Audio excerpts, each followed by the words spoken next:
Hello students, we are going to start a new chapter called Circles. From class 6 to 9th, we have learned most of the important concepts related to the circles. Let's recall them. I'm considering a circle. I have mentioned certain parts over there. We'll define the circle as a figure made by all the points which are at the same distance from a fixed point. This fixed point is called as center of the circle. The another definition we have learned in class 9, that's locus of a point which moves at a constant distance from the center. Center is a fixed point. Radius is the distance from any point on the circle to the fixed point. Any line segment which joins the center and any point on the circle is known as a radius. Chord. A line segment made by joining any two points on the boundary of the circle is called the chord. Diameter is 2 times the radius. It is the longest chord on the circle which passes through the center. All the diameters have the same length. Circumference. The length of the boundary of the circle is called circumference of the circle. Apart from these concepts, we have also learned arc, sector, and segment. Arc is part of the circle joining 2 points on the circumference of a circle. Sector is an area made by an arc and 2 radii of the circle by joining the center to the end points of the arc. Segment, it's an area made by chord and an arc of the circle. In 9th class, we have learned 2 another definitions, namely tangent and secant. If I consider a line which intersects the circle at only one point, if the line touches the circle or intersect the circle at only one point, if I name this point as A and this line as xy, this xy is called as tangent. If you have a line which passes through the circle, which intersect the circle at 2 distinct points, if I name this as PQ, here the line PQ is secant of a circle or secant to the circle. Let us learn the relationship between a circle and a line in a plane. There could be 3 situations when there is a line and a circle in the same plane. Look at this. A line and the circle may not be intersecting. It can be a secant which passes through 2 distinct points, or it can be a tangent which intersects the circle at only one point. Non-intersecting line. When a line and a circle have no common point, then it is called as non-intersecting line with respect to the circle. Secant. When a line intersects the circle in a way that there are 2 common points, then that line is called as secant. Here the line AB is the secant. It is intersecting the circle at M and N respectively. Tangent. When a line touches the circle in such a way that they have only one common point, then that line is called tangent. That common point is called point of contact. In class 10th, we have got some theorems and important concepts which are pertain to tangent to a circle. So we will discuss tangent to a circle in detail. All the tangents of a circle are perpendicular to the radius through the point of contact of that tangent. This is the first important statement. If I consider a circle with center O, xy is a tangent, the radius OP will be perpendicular to the tangent xy.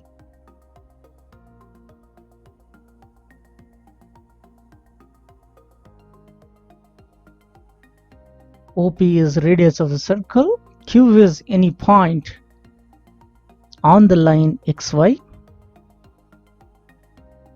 which is the tangent to the circle. As OP is the shortest line of all the distances of point O to points on xy, so OP is the perpendicular to xy, hence OP is perpendicular to xy. Let me explain you. If I consider the tangent xy, center of the circle be O, we have learned that there can be so many line segments which can be drawn from O to the lines. If I name this as P, Q, R, this as S, this as T, we all know that out of these lines, OP is shortest. And in class 9th, we had a concept that perpendicular line will be the shortest line from a point to any line. That is the reason why the radius will be perpendicular to the tangent.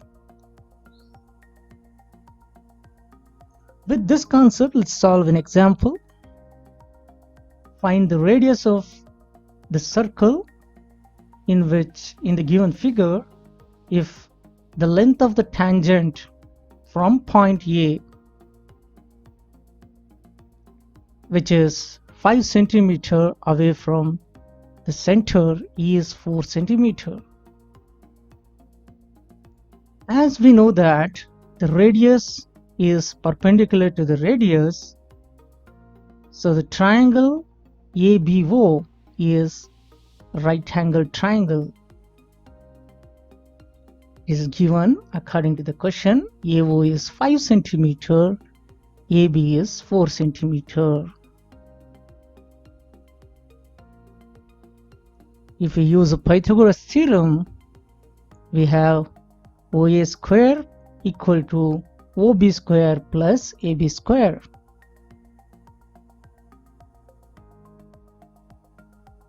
Let me draw the figure here. I have not taken the figure. O is the center of the circle. The tangent is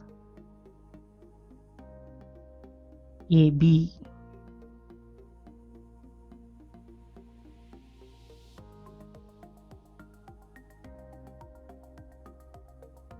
The distance from the point to the center is 5 centimeter and the tangent is 4 centimeter.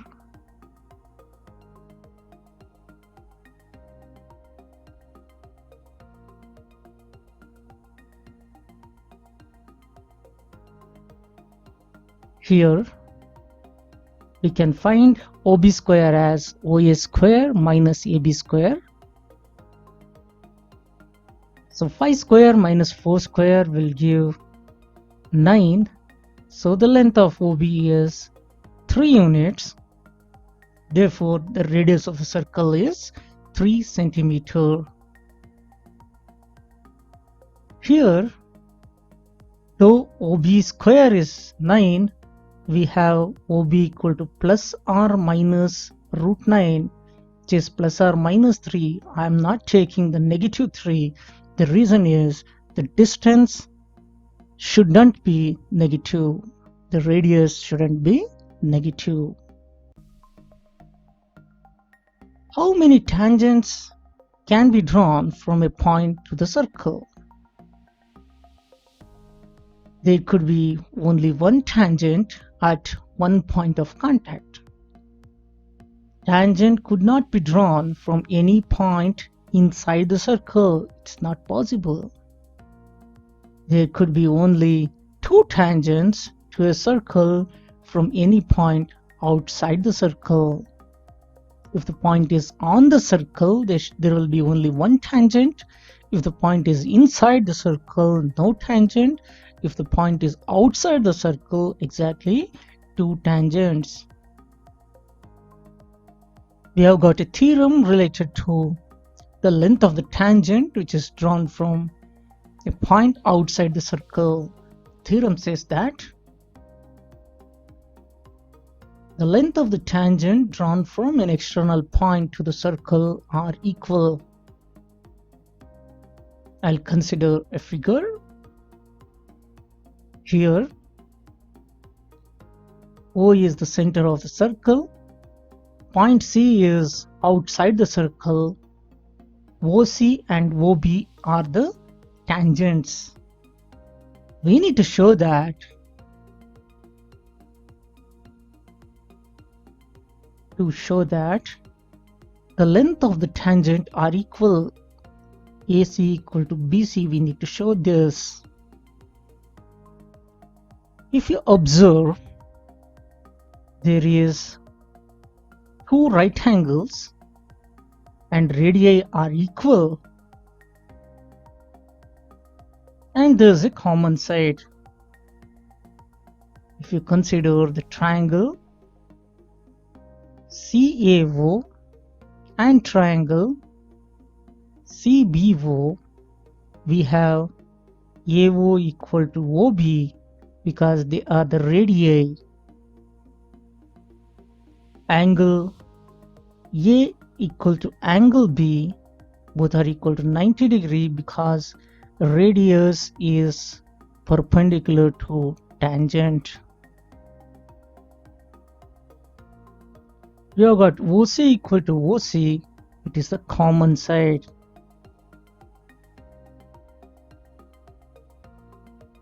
So right angle hypotenuse side of one triangle are equal to right angle hypotenuse side. Hence the triangles are congruent to each other by RHS rule, congruence rule. Whenever the two triangles are congruent to each other, their corresponding parts will be equal. So AC will be equal to BC. It's the corresponding parts of congruent triangles. Hence, we have proved that the length of the tangents from an external point to the circle are equal. Let us discuss an example. If two tangents PA and PB are drawn to a circle from a point P with center O, OP is equal to the diameter of the circle, then show that the triangle APB is equilateral triangle. Let us take the figure. Here PA and PB are the two tangents drawn from a point P outside the circle. O is the center of the circle. OP is equal to diameter of the circle. When we have tangent and the radius, I can say that the radius is perpendicular to the tangent. So angle OAP is equal to 90 degree.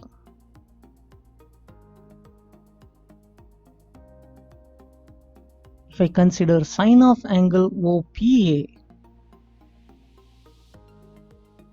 equal to OA by OP, R by 2R, R and R will get cancelled, we get 1 by 2. So sine of angle OPA equal to sine 30 degree. This implies angle OPA is equal to 30 degree. Similarly, if I consider the other part, I can prove angle OPB is also 30 degree. Now, if I consider angle APB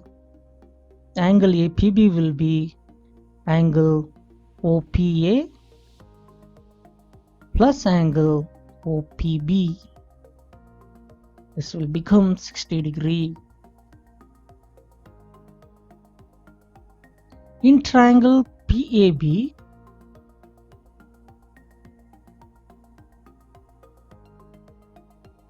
PA will be equal to PB because the lengths of the tangents are equal from an external point. Remember, whenever we write, we need to mention the reason for the consideration. I need to write length of the tangents from external point are equal.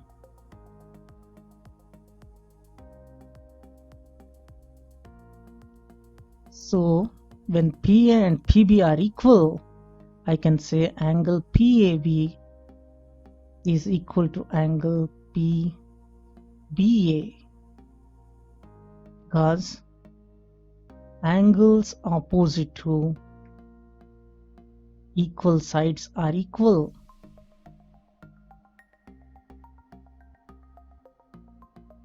Now we can make use of angle sum property. Sum of all the three angles will be equal to 180 degree. Angle PAB plus angle PBA plus angle APB equal to 180 degree. These two angles are equal, and this angle we have found it as 60 degree. So 2 times angle PAB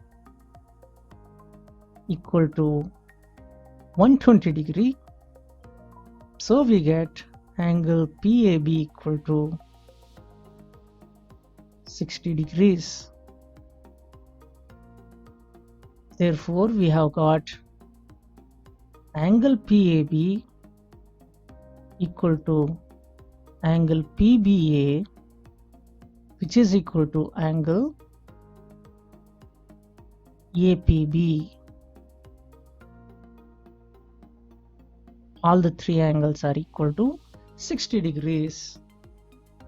Since all the three angles are equal to 60 degrees, the triangle PAB is equilateral.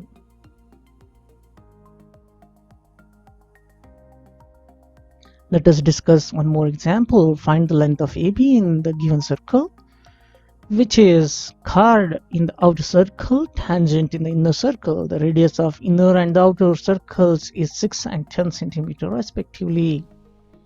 Let me consider the figure here. Both are concentric circles. The center of the circle is O. For the outer circle, the chord is the tangent of the inner circle. As per the question, the inner circle's radius is 6 cm and the outer circle radius is 10 cm.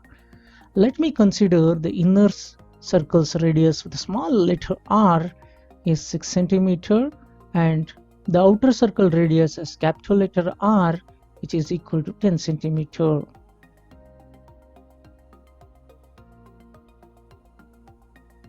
Here, P is the point of contact of a tangent, and this perpendicular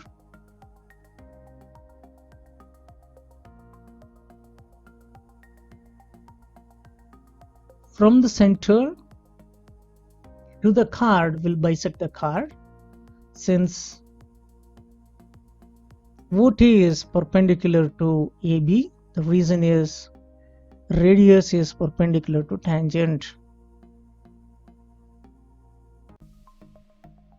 And we know that perpendicular from center to chord bisects the chord.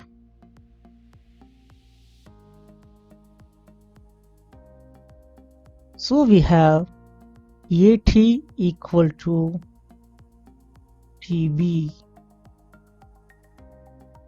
AT and TB will be equal. If you observe the figure, the triangle BTO is a right triangle.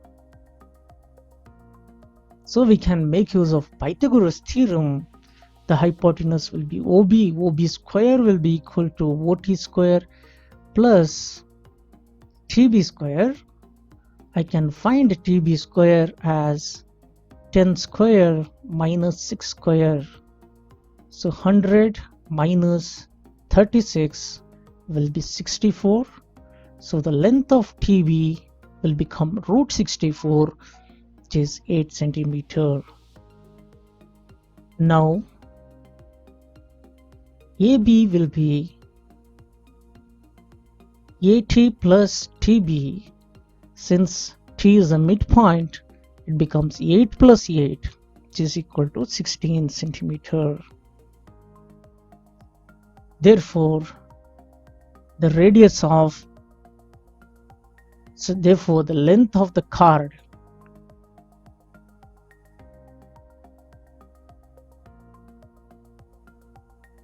will be equal to 16 cm. That's all for today's session. In the next session, we'll discuss exercise questions. Thank you.